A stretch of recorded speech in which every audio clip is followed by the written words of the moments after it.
Sherlock, that's a very grand introduction, so I hope I do that justice. And just so that you sort of just run through why we're sort of talking today, what I'd like to really go through is how we begin those conversations with parents around end-of-life care. Some of the things that perhaps we can say, perhaps some of the things that we perhaps shouldn't say, just perhaps how to phrase things in a gentle but informative way for parents. So what we'll do is go through some slides. I think I'm going to talk for about sort of 45 minutes, and Alok is going to take any questions from you. So I hope my voice doesn't get too drony for 45 minutes, because I'm used to interacting with people, so this is a new thing for me, so I hope it goes well. But as I say, if you have any questions, Alok will take them from you and then we can answer them at the end. I hope that's okay. So I thought probably what we'd first look at is what some of the barriers are really to us having conversations with parents and initiating those difficult conversations with parents, perhaps when treatment, we're at the limits of the treatment that we're able to offer their babies, and what actually prevents us from having those conversations with them. I think it's a huge clinical responsibility for all of us, and especially the lead clinicians, to come to the conclusion that there is no more treatment that we can offer.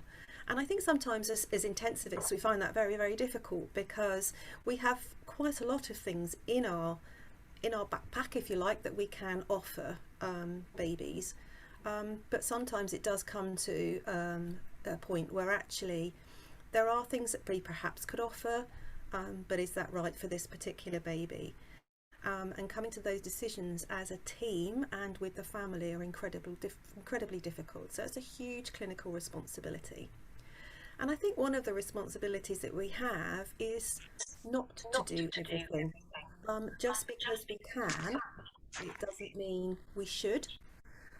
Even if there are small chances, I think sometimes we have to think about the overall picture for that child, and the overall picture for that child's well-being going forward, and what we hope for that child in the future. And obviously we have to keep the child and the baby central to any decision-making process we make. Obviously we make that with the family, and I'll go on to that a little bit more later on. But I think it's really very important that the baby is kept at the centre of our thoughts and our management and treatment processes. I think we do worry if you're going to tell a family that their baby is going to die. What if I'm wrong? What if I'm making the wrong decision?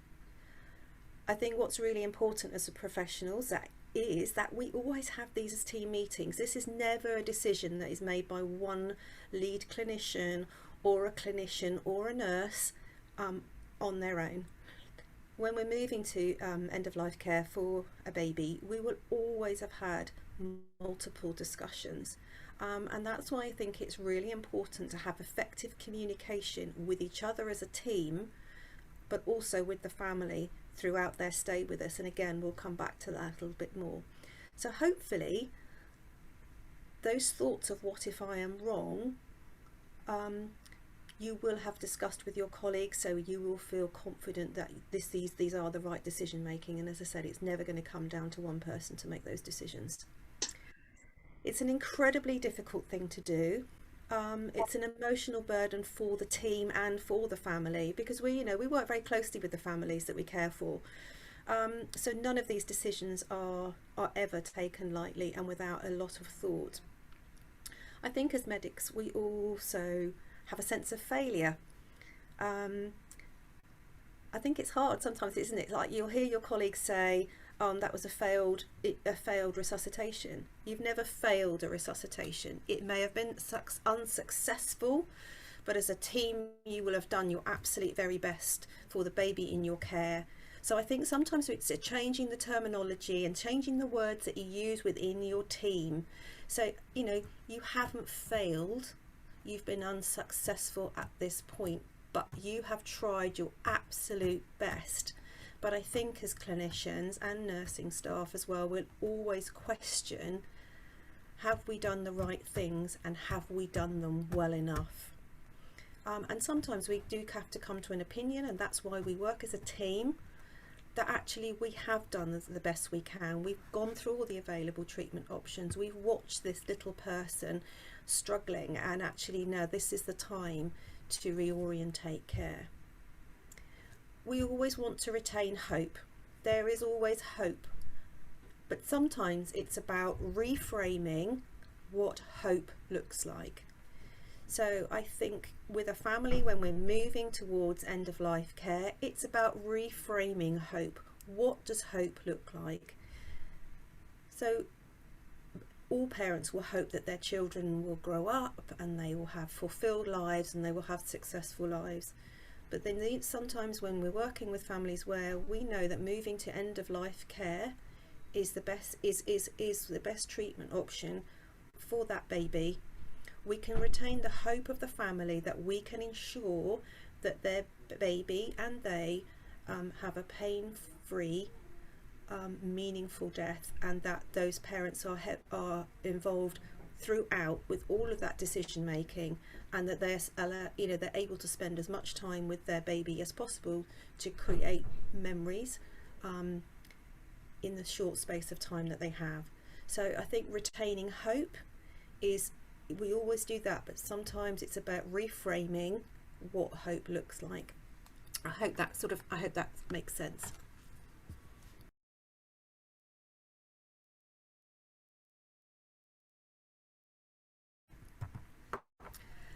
Telling parents that their babies are going to die is hard, but the one thing that's harder is not telling them. And I think that's why it's really important that we are open and we are honest with families from the word go, from the moment we meet them. That may be that we meet them in the antenatal period, so before their babies are born, and we're very open and honest about what the survival may be of their baby, what their baby's treatment may look like, what being in intensive care might be like for them and for their baby. But the one thing that's harder is not telling them at all. I think if to give false hope or not tell them that that their child or their baby may die is not being open and honest, and actually by doing that we are not supporting the families in the best way possible. I think you're actually keeping things from them, so that actually when you do then need to go on to have a discussion with the family about perhaps the treatment that you're offering is not working, and that you are looking to work towards moving towards comfort care, that it comes as a huge shock because they have never had that conversation or had any parts of those conversations. So I think that is really, really important. That'd be the one thing I would always say to you, is you are doing a family no favours at all by not being open and honest with them, and not telling families what the thought process of the team is. Because I think if the team is thinking it, the family must be aware of it.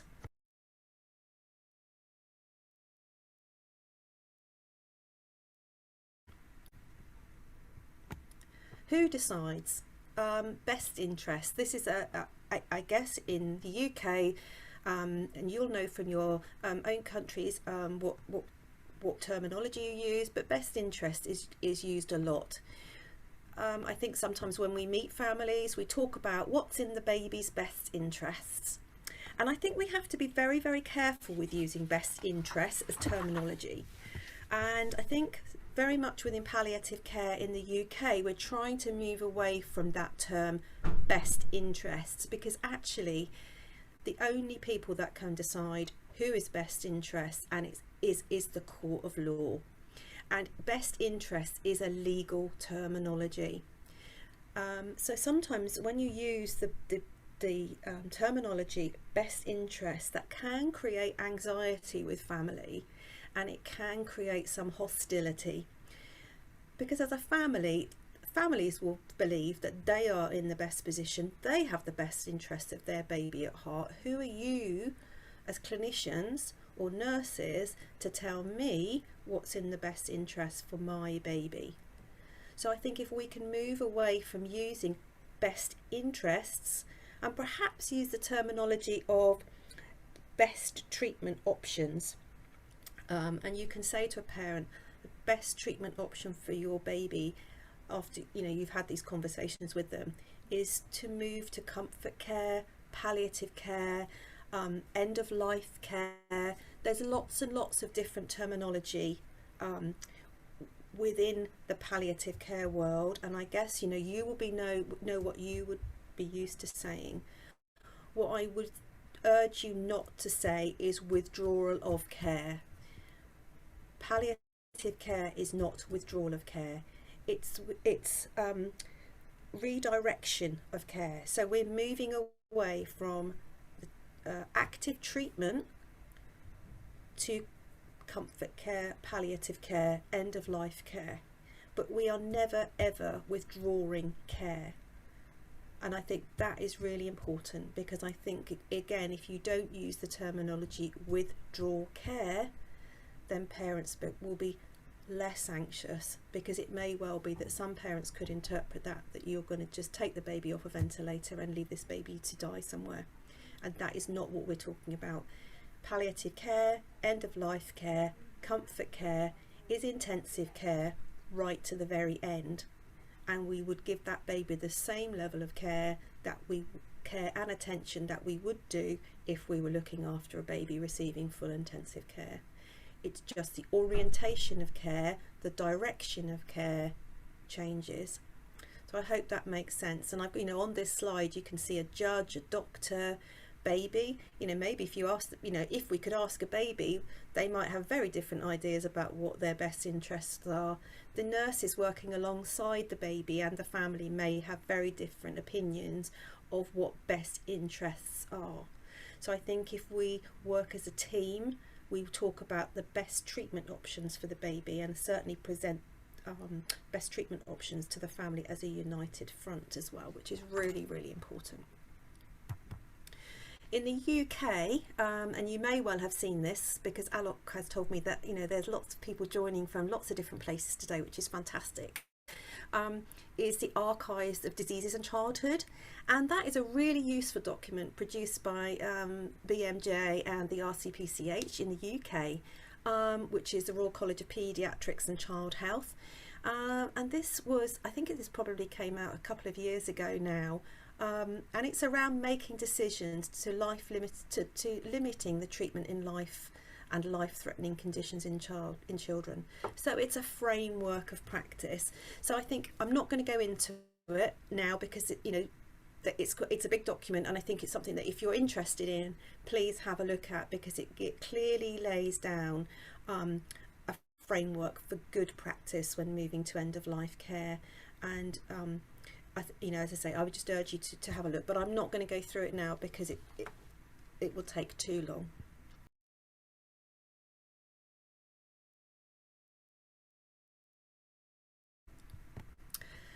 Communication. I'm sure in which wherever you are in the world, and whatever your first language is in the world, communication is the basis for all of the decision and all of the conversations we have around parents, with parents. And I think relationships with families and parents and the greater family usually break down because of poor or ineffective communication. So be very clear in your communication about what you're talking to families about. We'll talk about the Spikes formula, and I think Dr. Sharma has sent some of you the Spikes formula, and you will have seen that, and I will refer to it a little bit later on. And if you haven't, I'm sure it's available after the presentation, and Dr. Sharma will perhaps talk about that slightly at the end. But that's just a formulary for preparation to actually having conversations with parents when you're giving them difficult information, or when you're delivering end-of-life care. But I will come back to that later. So effective communication is absolutely key, and I think what's key is that you, within the Spikes, and we'll come back to it, but what you say and what is heard can sometimes be very, very different. So it's really important that we use non-medical as medical terminology as possible, and use information that is easily understood by parents. So what's important when you have these conversations and you're moving to end of life care is that you check back with your parents consistently about what they've interpreted by what you have said, because I think sometimes you'll be very surprised by what they've taken on board and what you think you may have said. So it's very, very important that you make sure that what you say is clear. And I think, again, that's why working as a team, you always have someone there to support your families. And I know it's very difficult at the moment with COVID and restrictions, but certainly a nurse looking after the family, or a nurse who's been involved with the family, to be present at those conversations that you have, it is without doubt one of the most useful tools and effective tools that you can have, because she's another pair, she is another pair of ears that can hear what you've said, and then perhaps after the conversation sit with the family again and ask them again if they have any questions. So always, never have these conversations in isolation, always have them with support for the parents, but also that support is for you, so that you know that what you have been said has been heard by an independent person, and that is vitally important. Continuity of intimation giving is absolutely key. I think building an expert to expert relationship with your parents is absolutely key. Seek your parents' views of their baby. They are working in partnership with you. They generally, obviously, you know, there will be differences within the countries that obviously I'm talking to today as to what your parents' the expectations of your parents are, but your parents will become the experts in their child because they will spend the vast majority of time with that child consistently. So they are the constant in their baby's lives. So use them. Ask them on a ward round, how do you feel your baby is today? Have you noticed any difference? And I think if that relationship is built from the word go, then you're less likely to have breakdown in communication with your families if treatment doesn't work in the way that you had hoped and the baby's prognosis becomes poor, and that you then are going to move on to moving to comfort care or palliative care. And I think if you've had effective communication and good continuity of conversation throughout, then that conversation about moving to end of life care should never, ever, ever come as a surprise to families. It should never be a surprise, unless you have obviously had a sudden acute deterioration in a baby's condition. That's different. But if you're having a planned move towards moving to end of life care, that should never, ever come as a surprise to parents. So I think regular updates on progress is really important. Honesty and sharing concerns regarding the baby's prognosis is really important. If you have concerns about that baby, it's important that you share those with the family, not right at the very end, but as they are actually happening. So it may well be that you have concerns, but you're not that concerned that the baby may pass away or die at this time. However, it's important that the parents know there are concerns and that this may change the onward prognosis and progress of their baby. It's really, really important. It's really important to build that relationship with the bedside nurse. The bedside nurses that you work with are absolutely imperative. As we work as a team, so, you know, as a medical team, you will see the family on a day-to-day basis generally, maybe not on a day-to-day basis, but your nursing team will probably spend the vast majority of the time with that family. So really rely on your nursing staff. They can advocate for that family. And it may be that they will share something with the bedside nurse that they may not share with the medical team. The parents may want it heard, but they may not feel in a position to be able to say it. So I think it's really imperative that you encourage your nurses to build that relationship with the parents at the bedside.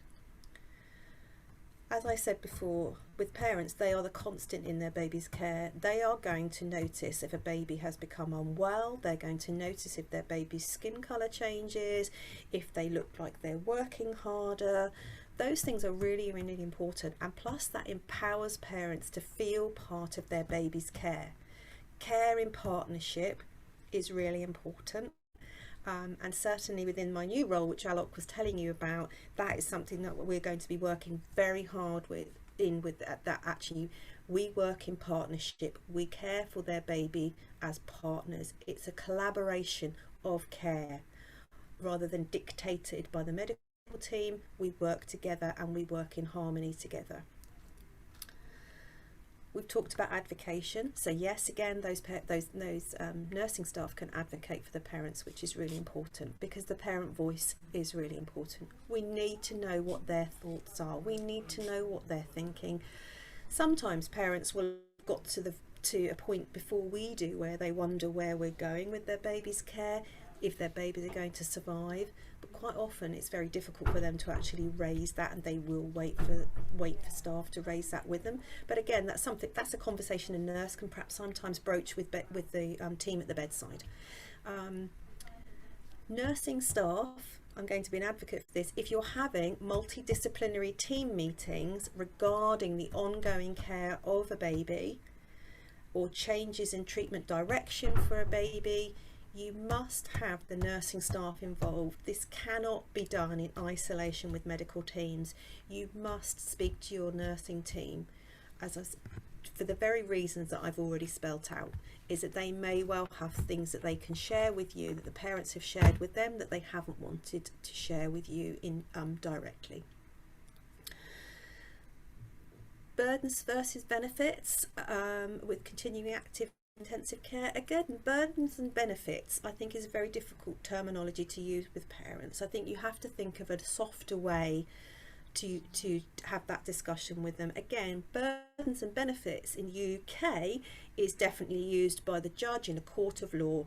If he's called to a case where there has been a breakdown of relationship between parents and caregivers and professionals about the right direction of care for a baby, he will have a checklist where he will go through what is seen as a burden of care for that baby and what is seen as a benefit. And if the burden outweighs the benefits, then he would then decide that actually it would be best to move to comfort care for that child. And would agree with the medical team if that's where they were coming from. So I think if you're going to talk about burdens and benefits with parents, within your own language, think of a softer way to put that. What treatment is going to give your baby the best possible chance? It may well be that what we're going to do is going to be so painful and so intrusive to that baby that's not right for that little person.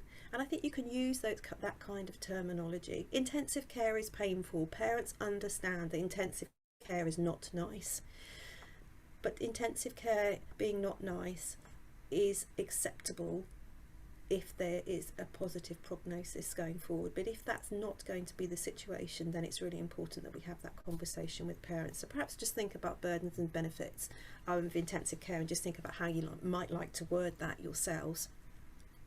And as I've said, if we're having any of the above, those kinds of thoughts, conversations, and those conversations are happening well and they're happening with consistency and continuity, then parents are going to be far more likely to be prepared for end-of-life care and for treatment, intensive life-sustaining treatment, to be withdrawn. If possible, and I don't know your work settings, but it's with babies, if it's at all possible, it's good to have a lead clinician. So it's important that you have a consistent information giver, so that the information that parents are receiving is delivered in the same way each time that they perhaps have these conversations, these in-depth conversations, because they will be having conversations with medical and nursing teams at the bedside on a daily basis.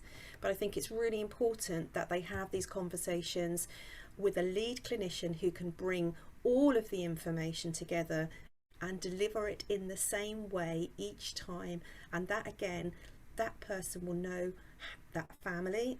That person will know how that family best receives information, and sometimes what level of information those families are needing, because all families are very, very different, as I'm sure you're aware. I don't need to tell you that.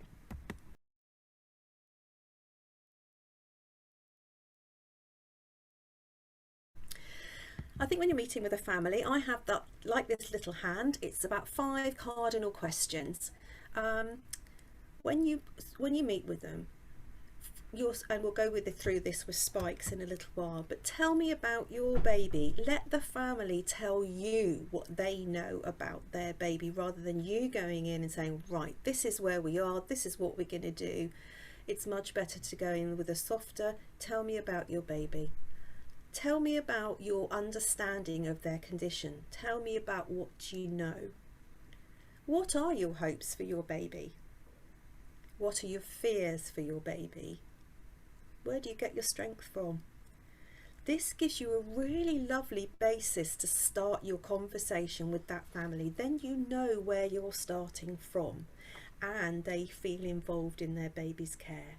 So I think if you can think about these 5 cardinal questions before you deliver any information to the parents, this puts you on a really good footing, because I think if you've already decided what you're going to say before you go in, then you might find that you're at odds.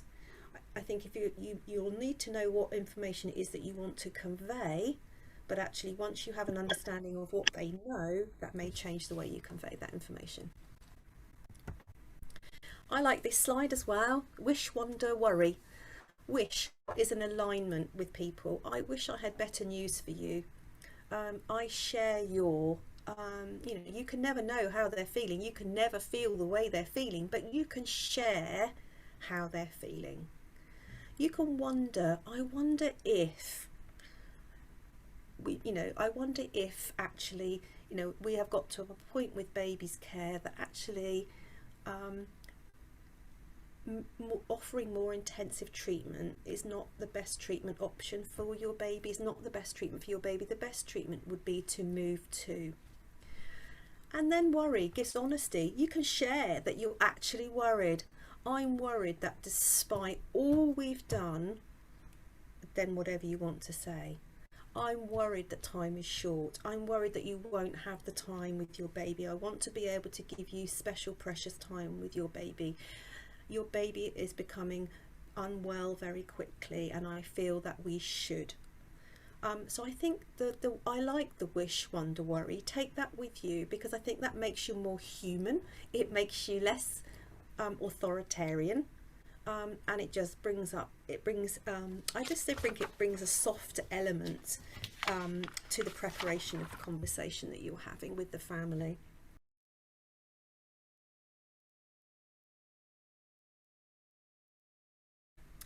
Decision making. Facing the decision is very difficult and may be considered a burden. The burden of moving to end of life decision making is shared with the family, so it's shared decision making, but the end decision making process is with the medical team. It is not right that a family is left with the burden of what do you want to do,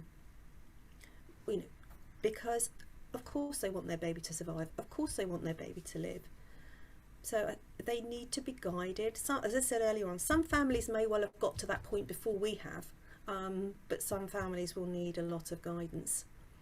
Many parents prefer decision making, and actually it makes a difference to how they cope emotionally moving into the future as well. So they're less likely to have regrets and guilt if they feel that this is shared decision making. The burden doesn't lie with them. Some parents may well need guidance from the multidisciplinary team. They'll ask you the what ifs. What if we do this? What if we do that? What happens next? If this happens, how does that work? All of those questions. Families will need guidance. No one ever expects to be making end-of-life decision making for their baby.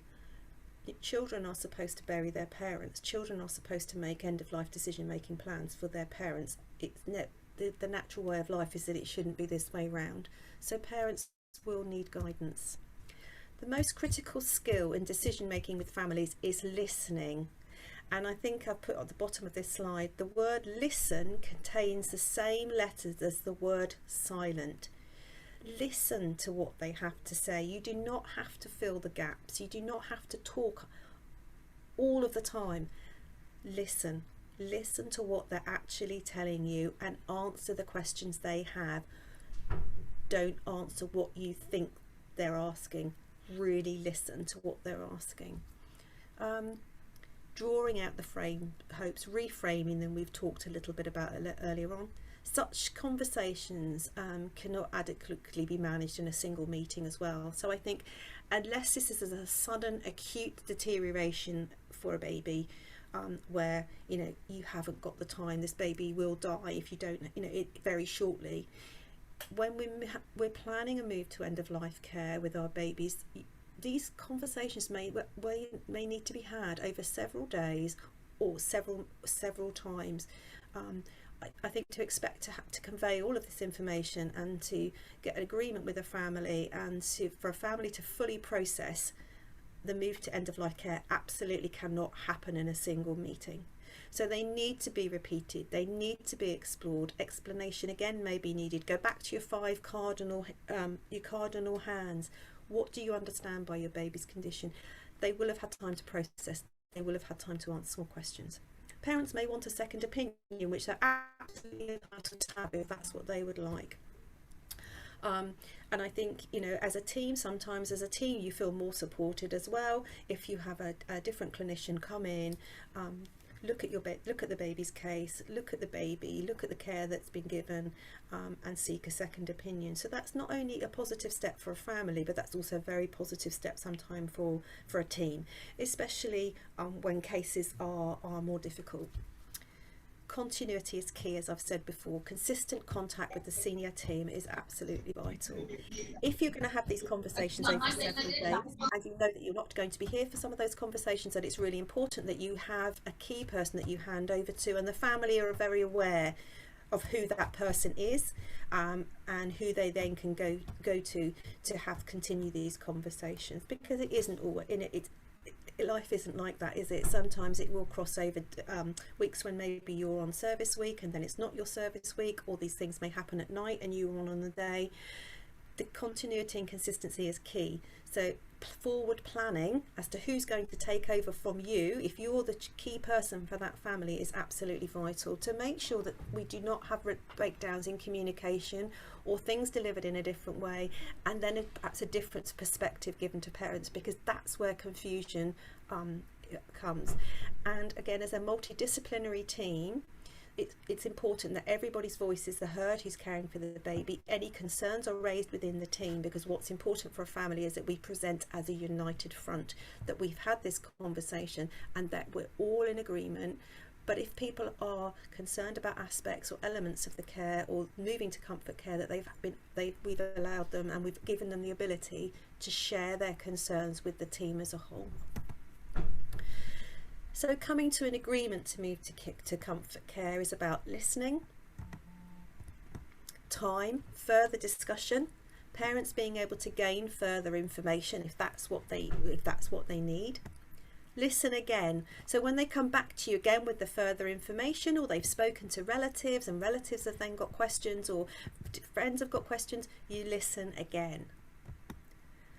Second opinion. If that's what parents have come back and said to you, well, I've read this and actually you haven't offered this, then you can explore that with them, but you can always offer them that second opinion. So hold on to your second opinion. It's a very useful tool for yourselves and the family. Listen again. Can you see the theme here is about listening? It's about listening and hearing. It's not about listening and not hearing, because it's active. Listening is active. You have to hear what's being said. If it comes to a point where you can't come to agreement, then mediation is a very good tool. Bring in an independent person to listen to both sides, and then perhaps bring them together and see if mediation can help you find a common ground and a common way forward that is acceptable for both teams for the care of this little baby. But remember, keeping the baby central to your conversation, not the family. This has to be about what's right for the baby. And then if mediation doesn't work, again, listen, and then you then go for legal support. But legal support should be the very end point of not finding an agreement with a family. Hopefully, if you've gone through all of those elements, then hopefully you won't get to the legal support needed. It does happen, and I'm sure many of us will have been involved where cases have potentially gone to court or been on the way to going to court, and then a way has been found for us to work together and care for the baby in the best possible way. I'll just leave this up for a minute just so that you can have a little read. This came from a paper in 2009 now, but it's really important. A majority of parents wanted active involvement in making life support decisions. Many viewing this as part of their parent obligation. So parents want to be involved in their care. These are their children, they're not our children. So parents want to be involved. Others found that parents find regret and feel burden of decision making about withdrawing medical treatment. So again, this is where we make these decisions as a team, but ultimately the decision must lie with the medical team and not with the parents. So I'm not going to read out the bottom bit, but I'll give you a couple of minutes just to read the extract about the relationship between parents and healthcare providers.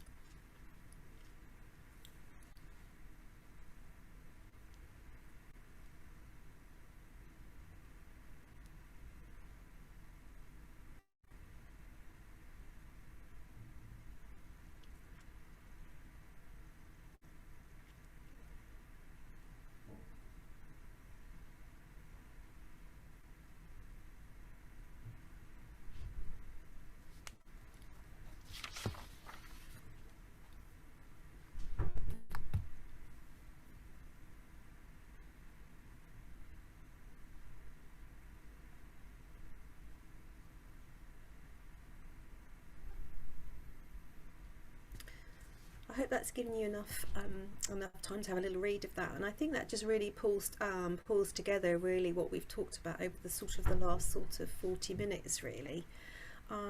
Trust is such an important element in a relationship with families. They do need to trust us, and sometimes parents have to find trust and have to build trust with us extremely quickly, and we're asking parents to leave their children really with complete and utter strangers and put your complete faith in what we're saying and what we're doing. And in normal life, we wouldn't just go off and leave our children or our babies with people we didn't know and just say, right, bye, see you later. So what we're asking is absolutely huge. The building good, trusting relationships from the minute you meet parents is absolutely imperative, because if you build that trust, then when perhaps the prognosis for their baby is not good and that their baby is going to die, they will fully be on board because they will have worked with you and you will have worked with them as team baby. So they will feel fully engaged with the care that their baby has had and feel fully informed. So information and choice. So high quality palliative care for babies and families, informed choice should be offered to families. Explore their thoughts and their wishes and their values. Their values may be very, very different to your values, but it doesn't mean that they're wrong. It just means that that's the value for that family. So it's really important that you explore their thoughts and their wishes.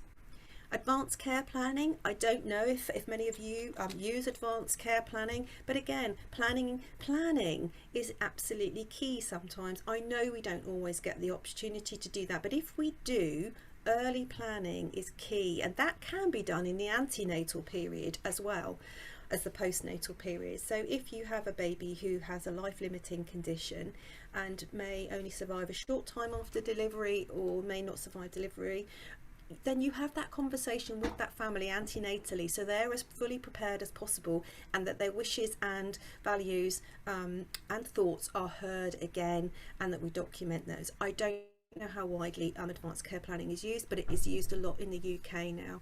Documentation and communication is absolutely key. Document all of the conversations you've had, because if you don't document it, it has not happened. So document everything, all those conversations you have with families. It's key that that's documented. Perhaps share that documentation with the family, communicate that documentation with the family so they can see what's been written, so that if there is a recourse and somebody says, well, actually I don't remember you saying that, you can go back and actually it's clearly written what you wrote. So I think that's really important. Planning for all eventualities.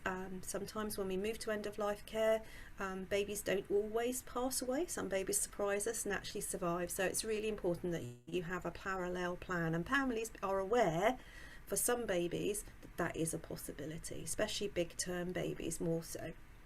And making sure that good support for parents and families, and identify who take the lead for the family, who will be their point of contact. So it's really important for families that they know that when moving to end of life, who their contact person is, but moreover, once their baby has passed away, who do they contact if they've got questions? Who will be the lead for their family? You know, who do they contact for results? Who do they contact for bereavement follow-up if that's what you offer? So I think it's really important that when your families leave your hospital, that they have a point of contact and they have those contact details. That is absolutely key.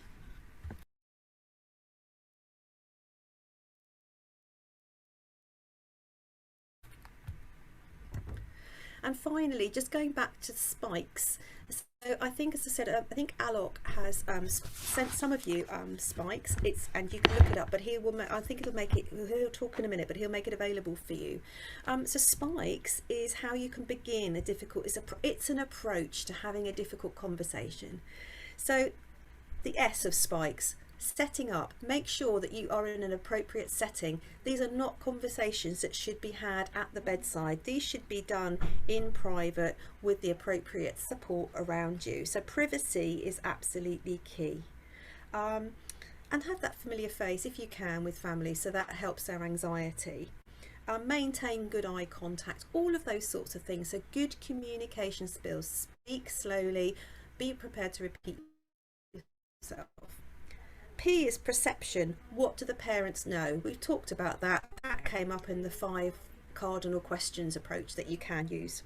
Invitation. Invite the family to have a meeting with you.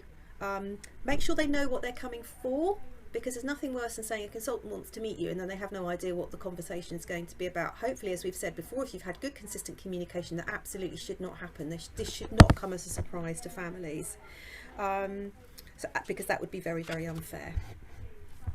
Knowledge. Again, we've looked at that. So I talked to you, didn't I, about checking in with the family. What do they know? Let's go back to your 5 cardinal questions with the hand. Knowledge. Where's your starting point? If you know where your starting point is, then you can build on that and adapt those conversations for every family that you work with. Every family will be different.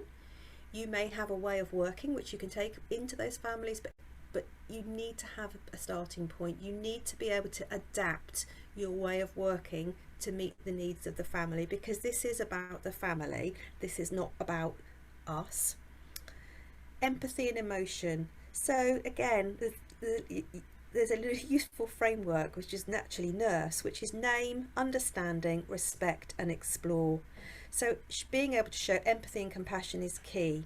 Some will show deep emotion, where others may make no eye contact with you at all, and you can be quite unsure about what response you're getting because they don't actually give you any response.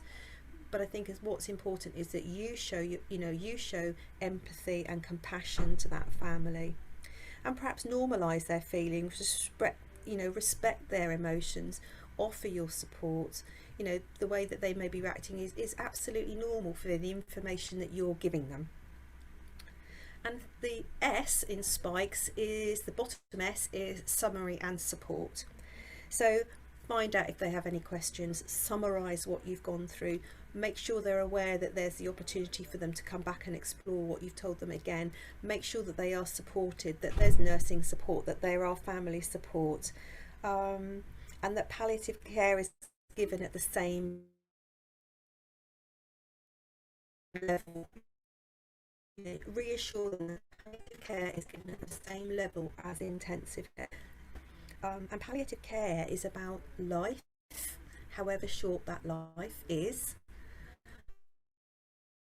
And I think that is something to very much hang on to. We think of palliative care as about death, but I actually think, I like to think of palliative care is about life. It might only be a short life. And again, this is about reframing the hope for the family, the hope that that little life, however short that may be, is a pain-free life. And I think that's something that's really, and as I said, it's not rigid, it's open for adaptation. So everybody will adapt this differently, but I think just having those headings just gives you something to work on in preparation for talking to families. And I think that's probably all I can say in 45 minutes. I probably could go on for a lot longer, but I won't. But I'll hand you back to Alok now, and if you have any questions, I'm more than happy to take them. So, Lisa, can you hear me? Yes, I can. Fantastic. So, thank you so much for giving us that talk. I think what it's beautifully shown us is that having an approach to trying to kind of talk about decisions with regards to end-of-life care, but also kind of decisions which talk about the situation where we might have to approach a difficult conversation, a conversation of prognosis. We do need to have a structure and approach to it. Now, one of the questions that I had is, when we talk about antenatal counseling and limits of viability, often in situations like that, we don't have time to prepare. Do you have any tips on how we manage situations like that? I mean, any idea about, what you think we might be able to, even in the 5 minutes that we have before, be able to try and ensure that we get that conversation right?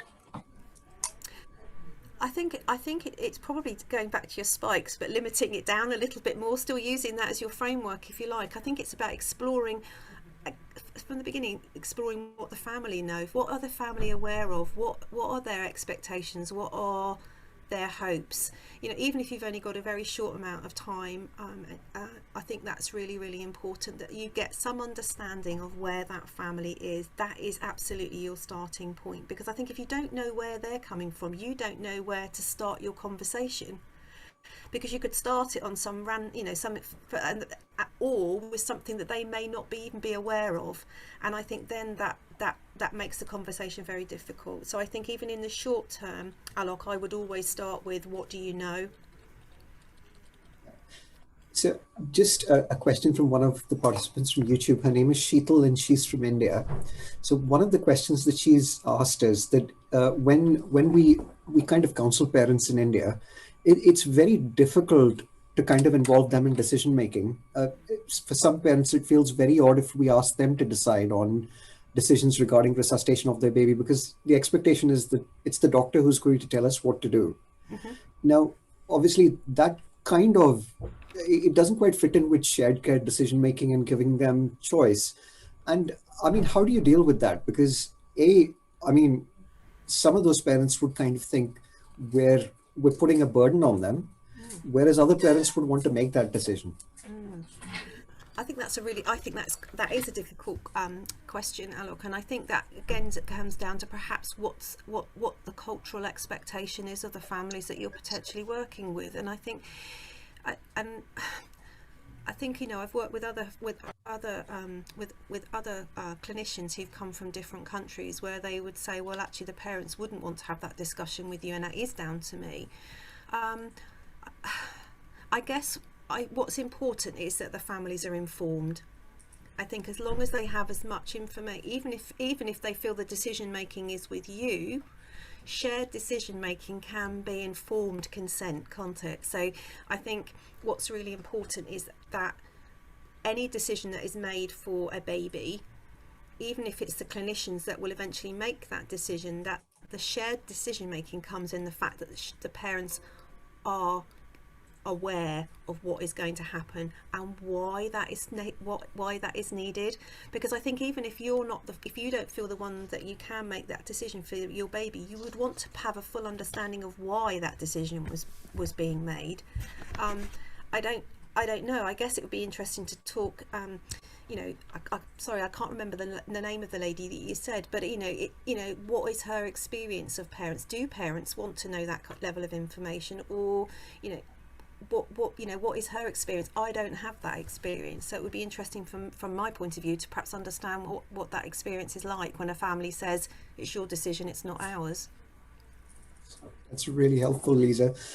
One of the things that sometimes comes up is one of the approaches we could take is kind of thinking about, like you said, giving them all the information in an honest, transparent, very considered way to make sure that they have an understanding of it, but then making a judgment about whether they feel able to make that decision. And, it's kind of making a judgment about whether that might make them feel guilty, or it might actually be something that is a huge burden for them. And in that situation, we as health professionals and medical professionals might want to lead that discussion subsequent to that by making judgments of whether they would like us to make that decision for them.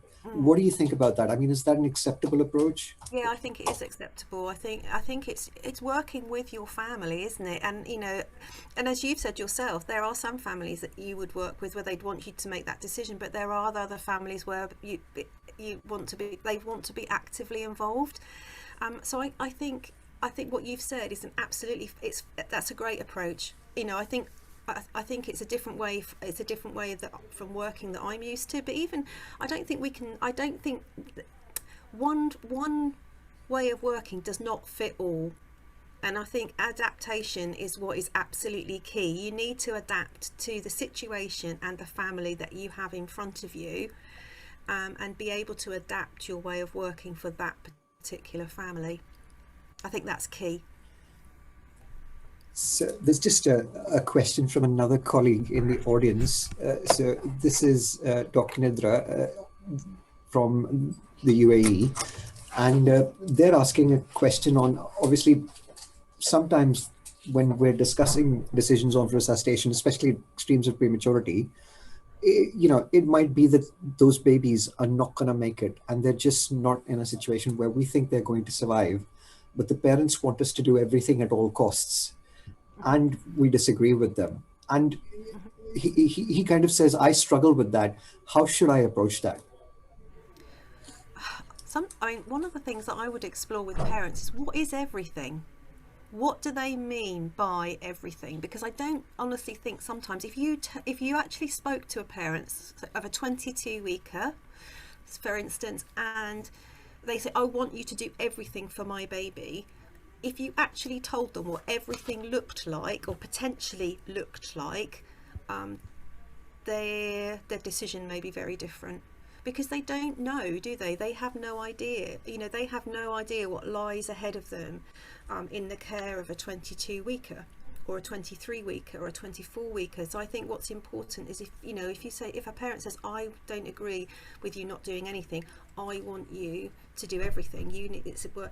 In your conversation, explore what everything means to that family, I think, and then you can have what care you would offer. With an extreme preterm baby, it may well be that you say to the parents, well, we'll see how much your baby can do for itself when it's born.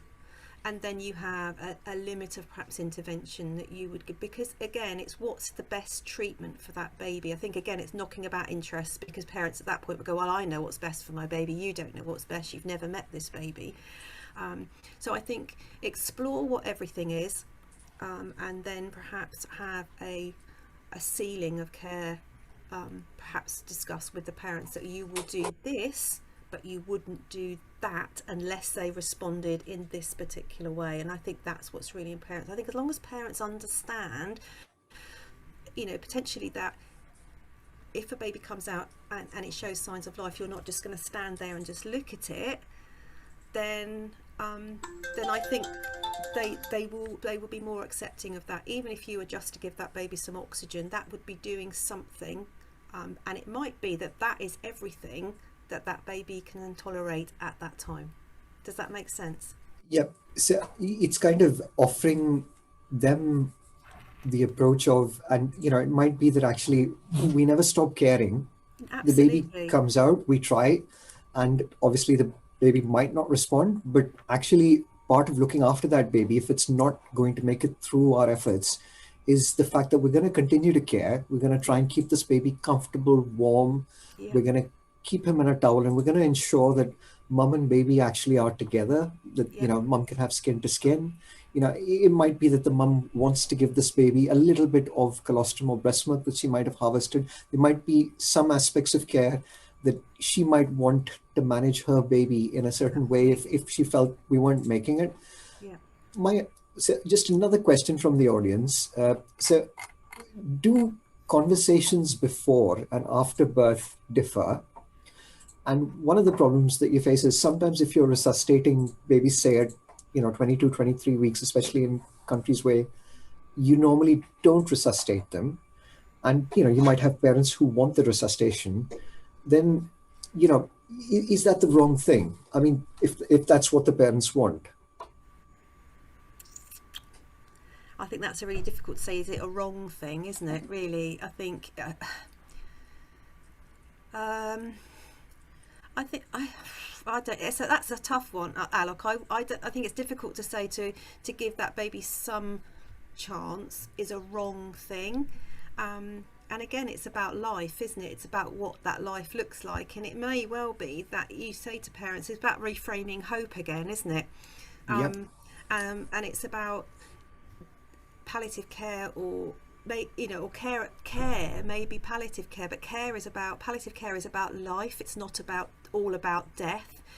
So it may be that life will be very, very short, but as you just said previously, it's about perhaps not doing painful interventions. It's about mum and dad being able to hold their baby. It's about mum and dad being able to spend precious moments with their baby, offer baby milk if it's been clisted. I don't think it's ever wrong. I think but I think what would be wrong would be not to be honest about that baby's chances of survival. That is what's really, really important. And certainly with the families that I work with antenatally, where some of those families will have had a life-limiting diagnosis antenatally, trisomy 13, for Patels, for example. I've worked with several families where that's been a case, and they've wanted to continue with their pregnancy, and we have continued with pregnancies, and babies have been born, but the decision, there was already an agreement and discussions around not resuscitating, and that we would keep those babies warm, and that we would give those babies, make sure that that baby had a quality of life no matter what that life length was, if that makes sense. I've also worked with families where they've said, we want to continue a pregnancy, and we've talked about being there at the delivery and seeing what baby does. And then our interventions would be guided by the baby and not by the wishes of the parents. So the wishes of the parents would be that we would do everything, but everything would be us being present at the delivery and being guided by the baby. Does that make sense? Yep, completely. I mean, obviously, the fact that we're going to try and give the baby a chance, help the baby resuscitate, doesn't necessarily mean that consigns us to doing everything if we think that that's not working. No. Also, I think the other message that I'm getting from you at the moment is the fact that we've started resuscitation, that we're helping this baby, obviously gives the parents time to spend with the baby, and we get more information to then be able to make decisions about whether we can continue and whether that's the right thing for this baby. Yeah. If we've kind of not had time to discuss that with the parents, or where the parents are kind of unsure, so if we have extremely preterm babies, obviously we do have a lower gestation below which, we don't resuscitate. And I'm going to be honest to say that, I haven't resuscitated babies under 22 weeks. And at this particular point, there's no evidence to say that is the case. But again, the outcomes for babies at 22 weeks is quite uncertain, in terms of UK population data and neurodevelopmental outcomes. So, we're at the start of a journey, which kind of means that parental choice is very important, and being, completely honest with the parents about outcomes where available is crucial. Lisa, what is the one thing from your perspective that you think in the 35 years that you've worked that parents most value? I mean, just in terms of, especially when you're in a situation where the baby doesn't make it. I mean, are there any kind of tips you have, any kind of uh, golden, tips you have about what your feeling is with regards to how, what parents, really value? What parents really value is honesty and empathy. I think, and being part of that decision making process. I think what parents really want is for you to be honest, and sometimes being honest is really hard, because you're saying things that you know that are hard for them to hear and that you don't really want to have to say, but you're doing them a complete injustice if you're not honest with them. And I think that, and they want to feel part of their baby's care, and they want to know that you empathize with them, and that this isn't just another baby, this is their baby, and this is an individual baby and an individual situation in its own right. So having worked in neonates for 35 years, I would want every parent to think that any baby that I looked after at end of life care was the most special baby that I've ever looked after, because that is what they will take from this. Lots of things that they won't remember, but what they will remember is extreme kindness and empathy, but they'll also remember the things that didn't go quite so well as well. There's quite a lot that they won't remember, but the extreme kindness and the extreme empathy, they absolutely will. So I think it's important that this isn't just another baby, that this baby is a special baby in its own right.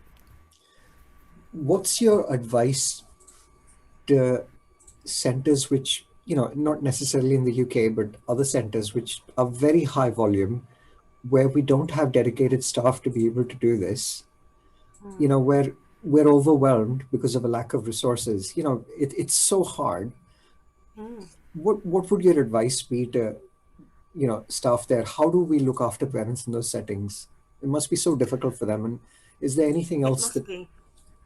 I think it must be incredibly difficult. I can't even begin to put myself there, because I've never experienced that. But all I would say is, even if you're very short staffed, or you don't have a lot of resources, the one resource you have, and it doesn't cost anything, is empathy and kindness. That's And I think that's what parents need. It's not all about all the bits and pieces that we can give them, and like things we do in the UK, like memory boxes and hand and footprints. It's the hand on the shoulder, it's the touch, it's the feeling that somebody really, really cares, and that's what's most important. And I think you can deliver that in any setting. Thank you so much, Lisa. That's been absolutely fantastic. I can't thank you enough for speaking to us today. I just going to ask the audience if they have would anybody like to ask any questions live from the people who are interacting?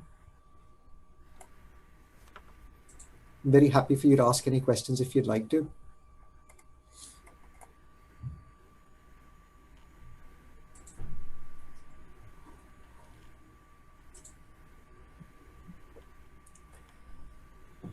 So we just got a few comments here to say thank you. That was very insightful. This is lovely.